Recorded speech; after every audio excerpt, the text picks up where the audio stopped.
वाहन चालवणाऱ्यांच्या कामाची बातमी आहे। 1 मार्च 2025 पासून सरकारनं वाहतुकीचे नवीन नियम लागू केलेले आहेत आणि हे नियम जर फॉलो केले नाही तर तुमचा खिसा रिकामा होऊ शकतो। दंडाची रक्कम नेमकी कितीने वाढलेली आहे ते आपण बघूयात।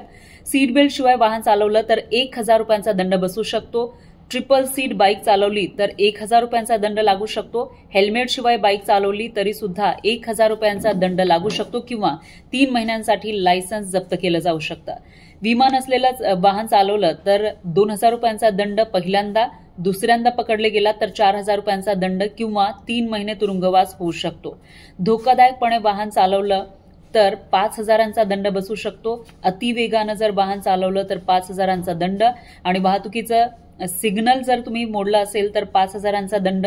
वाहन चालवताना मोबाईल वापरलं तरी सुद्धा 5000 रुपयांचा दंड बसू शकतो। ड्रायव्हिंग लायसन्स शिवाय वाहन चालवलं तर 5000 रुपयांचा दंड असेल। त्याच्यानंतर आपत्कालीन वाहनांना रस्ता दिला नाही तर 10,000 रुपये एवढा दंड भरावा लागू शकतो।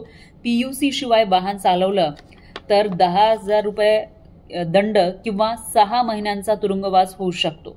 दारू पिऊन वाहन चालवलं तर 10,000चा दंड किंवा 6 महिने तुरुंगवास होऊ शकतो।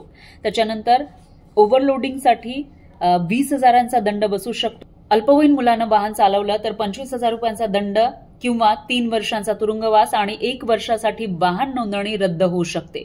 याचाच अर्थ फाईन हा 10 पटीनं वाढलेला आहे। त्यामुळे वाहतुकीचे नियम पाळा, स्वतःसह इतरांचाही जीव वाचवा आणि तुमचा पैसाही वाचवा।